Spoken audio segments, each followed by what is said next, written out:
नमस्कार। Prabhas action news network के खास कार्यक्रम जन गण मन में आप सभी का स्वागत है।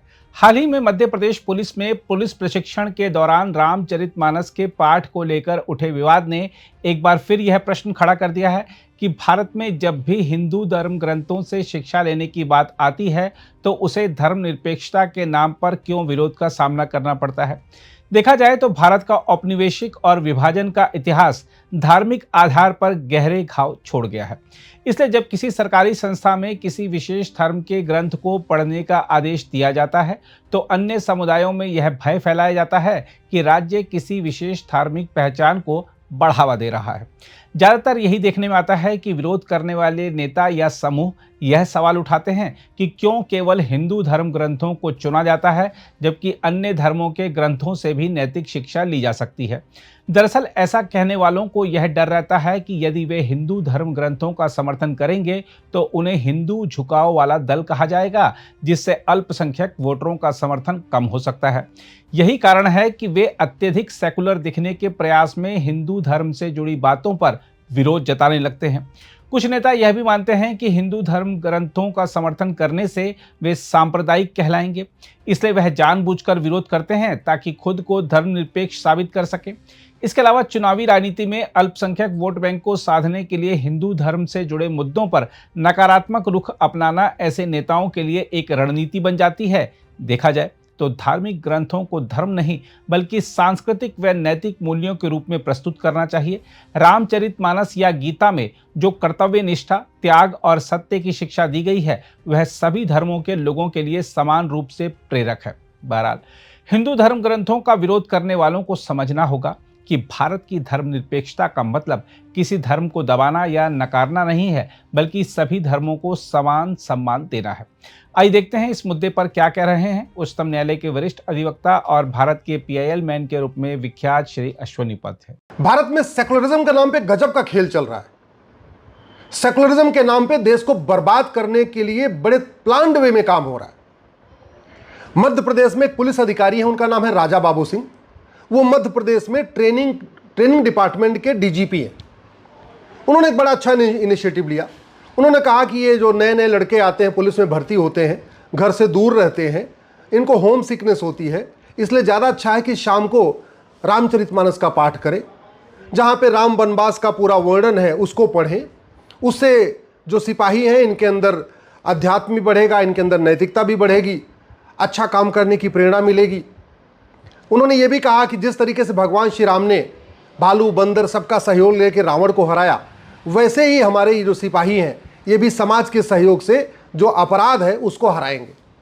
बहुत अच्छा इनिशिएटिव था, लेकिन अब उसका सेकुलरिज्म के नाम पे विरोध हो रहा है। कह रहे अच्छा, अगर रामचरितमानस पढ़ाया जाएगा तो फिर बाकी मजहबी ग्रंथ क्यों नहीं पढ़ाए जाने चाहिए। अरे इन मूर्खों को पता ही नहीं है कि जो बातें वेद पुराण में लिखी हैं, भगवत गीता रामचरितमानस में लिखी हैं, वो बाकी मजहबी ग्रंथों में नहीं लिखी हैं। सारे मजहब एक समान नहीं होते, सारे मजहबी ग्रंथ एक समान नहीं होते, सारी मजहबी किताब एक समान नहीं होती, सारे स्कूल एक समान नहीं होते।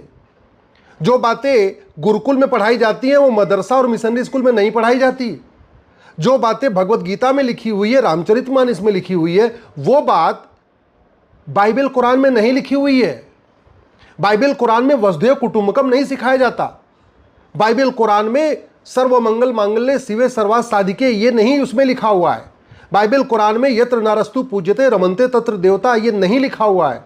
बाइबल कुरान में जननी जन्म भूमिश्च स्वर्गादप गरियसी ये नहीं लिखा हुआ है। लेकिन फिर भी करें नहीं, सारे मजहबी किताबें एक होती है, सारे रिलीजियस बुक एक जैसी होती है, सारे रिलीजन एक समान है।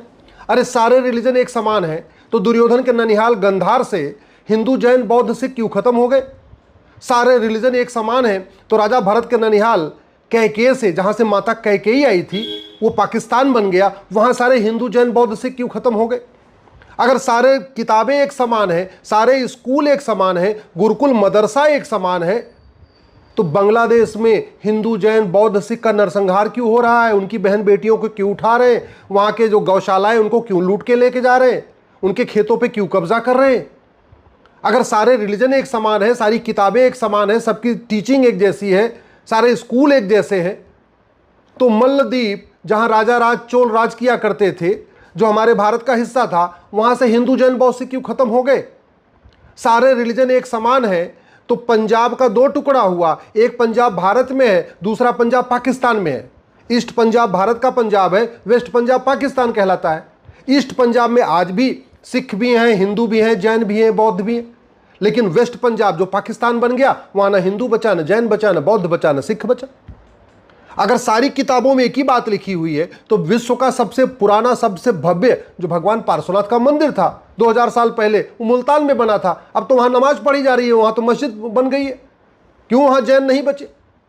अगर सारे रिलीजन एक समान है, सारी किताबों में एक ही बात लिखी है, सारे गुरुकुल मदरसे में एक ही बात सिखाई जाती है, तो इंद्र कुमार गुजराल साहब को अपना घर मकान दुकान छोड़ के क्यों भागना पड़ा? मनमोहन सिंह जी को क्यों भागना पड़ा? आडवाणी जी को क्यों भागना पड़ा? जेठमलानी जी को क्यों भागना पड़ा? सुनील दत्त को क्यों अपना घर मकान दुकान खेत खलिहान छोड़ के भागना पड़ा? देवानंद क्यों भागे? पृथ्वीराज कपूर क्यों भागे? सुनील दत्त क्यों भागे? गुलजार क्यों भागे? अरे सारे मकान दुकान, अगर सारे रिलीजन एक समान है, सारी किताबें एक समान है, सारे स्कूल एक समान है, तो कश्मीर में केवल हिंदुओं का नरसंहार क्यों हुआ? अभी कुछ दिन पहले जो 26 लोगों की हत्या हुई थी पहलगाम में, उसमें केवल हिंदुओं की हत्या क्यों हुई थी? अगर वेद पुराण बाइबल कुरान एक समान है, तो हिंदुओं को ही चुन चुन के क्यों मारा जाता है? अगर वेद पुराण बाइबल कुरान एक समान है, तो सारे के सारे आतंकवादी एक ही रिलीजन के क्यों होते? अगर सारी किताबें एक समान है, सारे मजहब एक समान है, तो नागालैंड में हिंदुओं की दुर्दशा क्यों है? मेघालय में हिंदुओं की दुर्दशा क्यों है? मिजोरम में हिंदुओं की दुर्दशा क्यों है? कश्मीर में हिंदुओं की दुर्दशा क्यों हुई? मतलब सेकुलरिज्म के नाम सबसे बड़ा फ्रॉड। और सेकुलरिज्म भारत के संविधान में आया कब था? 2 नवंबर 1976 को आया। 2 नवंबर यानी 1 नवंबर 1996 तक भारत के संविधान में सेकुलर शब्द था ही नहीं। अगर भारत के संविधान में सेकुलर शब्द नहीं था और पूरी चर्चा करने के बाद उसको रिजेक्ट किया गया था, तो क्या सरदार पटेल, बाबा साहब अंबेडकर, श्यामा प्रसाद मुखर्जी और जितने संविधान सभा के लोग थे, वो सेकुलर नहीं थे क्या? नेहरू जी 3 बार प्रधानमंत्री बन गए बिना सेकुलर के, वो सेकुलर नहीं थे क्या? सरदार पटेल उप प्रधानमंत्री बन गए, वो सेकुलर नहीं थे क्या? शास्त्री जी भी उप प्रधानमंत्री बन गए, तब तो सेकुलर नहीं था, वो सेकुलर नहीं थे क्या? और इंदिरा जी जो पहली बार प्रधानमंत्री, उस समय भी तो भारत सेकुलर नहीं था, संविधान में कहीं सेकुलर शब्द लिखा नहीं था। इन पाखंडियों को ना, इन पाखंडियों का पाखंड सामने लाना पड़ेगा। ये जो सेकुलरिज्म के नाम पे इतना बड़ा फ्रॉड हो रहा है, जो सेकुलरिज्म के नाम पे इतना बड़ा धोखा हो रहा है, और सेकुलरिज्म के नाम पे इतना देश के साथ विश्वासघात हो रहा है, इसके लिए एक एक व्यक्ति को जगाना पड़ेगा। वैसे पुलिस अगर कुछ भी कर दे, उल्टा सीधा काम कर दिया, तो पुलिस को बदनाम करते रहो। एक पुलिस का अधिकारी, अगर राजा बाबू सिंह एक अच्छा इनिशिएटिव ले रहे हैं कि पुलिस के अंदर नैतिकता आए, पुलिस के अंदर मर्यादा आए, पुलिस के अंदर भगवान राम से प्रेरणा मिले, तो फिर उसका विरोध शुरू कर रहे हैं। अरे भगवान श्री राम को प्रेरणा किससे मिलेगी बताओ? भारत में लोगों को प्रेरणा किससे लेनी चाहिए? भगवान राम से लेनी चाहिए, भगवान कृष्ण से लेनी चाहिए, गौतम बुद्ध से लेनी चाहिए, भगवान महावीर से लेनी चाहिए, गुरु गोविंद सिंह जी से लेनी चाहिए, छत्रपति शिवाजी महाराज से लेनी चाहिए। क्या किसी विदेशी आदमी से प्रेरणा लेने की जरूरत है क्या? क्या भारत में महापुरुषों का अभाव है? क्या भारत में देवी देवताओं का अभाव है कि भारत के लोग किसी विदेशी किताब को पढ़ेंगे और भारत किसी विदेशी ग्रंथ से जाके यहाँ पे प्रेरणा लेंगे? भारत में रहते हैं ना, खाते भारत का है, रहते भारत का है, जीते यहाँ भारत में, सब कुछ भारत का, और सोच वही विदेशी। कि विदेशी मजहब को प्रमोट करना, विदेशी किताबों को प्रमोट करना, विदेशी स्कूल को प्रमोट करना। बाबर के पहले तो यहाँ 100% हिंदू थे, तब तो सब लोग भगवत गीता ही पढ़ते थे, रामचरितमानस पढ़ते थे, तो सब लोग तो उस समय और कोई किताब तो नहीं पढ़ते थे। मुझे लगता है ये जो सेकुलरिज्म के नाम पे फ्रॉड हो रहा है ना, अब समय आ चुका है इस भारत के संविधान से हमेशा हमेशा के लिए सेकुलर सोशलिस्ट शब्द को निकाल दिया जाए, जो इमरजेंसी के दौरान इसमें जोड़ा गया था। ये इतना खतरनाक शब्द हो चुका है, हर चीज में सेकुलरिज्म सोशलिज्म, हर चीज में सेकुलरिज्म सोशलिज्म।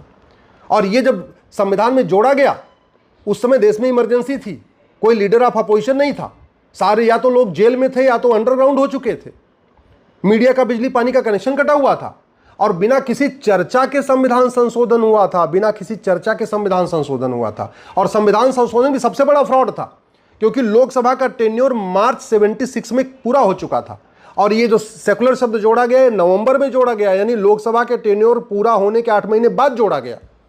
इसलिए मैं कहता हूं इस फ्रॉड को समझना होगा। एक पुलिस अधिकारी जो पुलिस में भ्रष्टाचार खत्म करने के लिए, पुलिस में नैतिकता बढ़ाने के लिए, पुलिस को जवानों को मोटिवेट करने के लिए एक नवाचार कर रहे हैं, एक नई थीम के साथ कुछ काम करना चाहते हैं, उनको क्रिटिसाइज किया जा रहा है। और जब वही पुलिस वाला कोई भ्रष्टाचार करेगा, कोई कुछ कर देगा, तो पुलिस को क्रिटिसाइज करते रहेंगे। मतलब अच्छा काम करने नहीं देंगे और गलत काम होगा तो हंगामा करेंगे। इस पाखंड का, इस झूठ का, इसको एक्सपोज करना ज़रूरी है। और मैं सरकार से भी निवेदन करता हूँ, अब समय आ चुका है, कांग्रेस के इस महापाप को ठीक करिए। ये 76 में जब ये संविधान में जोड़ा गया था, न उस समय लोकसभा थी, न इस समय देश में लोकतंत्र था। तो जब अगर इमरजेंसी लगाना काला अध्याय है, इमरजेंसी लगाना काला अध्याय है, तो इमरजेंसी के दौरान सोशलिज्म जोड़ना, सेकुलरिज्म जोड़ना, ये भी अपने आप में ब्लैक चैप्टर है, ये भी अपने आप सबसे गलत काम है। इसको ठीक करना है तो वो सरकार को ही करना पड़ेगा। सरकार तत्काल इसमें लोकसभा में प्रस्ताव लाए, राज्यसभा में प्रस्ताव लाए और इस सोशलिज्म सेकुलरिज्म को उखाड़ फेंके। इस सोशलिज्म और सेकुलरिज्म को संविधान से निकलवाने के लिए मैंने सुप्रीम कोर्ट में पीआईएल फाइल किया था, लेकिन माननीय सुप्रीम कोर्ट का यह कहना है कि ये सोशलिज्म सेकुलरिज्म सरकार इसको निकालना चाहे निकाले, रखना चाहे रखे, कोर्ट इसमें दखल नहीं देगी। तो एक तरीके से सुप्रीम कोर्ट से एनओसी मिल चुकी है सरकार को। अब सरकार जब चाहे तब इसको निकाल सकती है। ये अपने आप में बहुत बड़ा फ्रॉड है। ये जो सेकुलरिज्म जोड़ा गया है, ये संविधान की बेसिक स्ट्रक्चर को बदला गया है और इसी सेकुलरिज्म के नाम पे सारा धोखा हो रहा है। भारत की संस्कृति को बर्बाद करने की कोशिश की जा रही है। जबरदस्ती सारे रिलीजन को एक समान बताने की कोशिश हो रही है। जबरदस्ती गुरुकुल और मदरसा को एक समान बताने की कोशिश हो रही है। जबरदस्ती उन किताबों को प्रमोट किया जा रहा है जो आतंकवाद को प्रमोट करती हैं, जो अलगाववाद को प्रमोट करती हैं, जो जिहाद को प्रमोट करती हैं, जो धर्मांतरण को प्रमोट करती हैं, जो घुसपैठ को प्रमोट करती हैं, जो पूरी तरीके से भारत की डेमोग्राफी बदलने को प्रमोट करती हैं।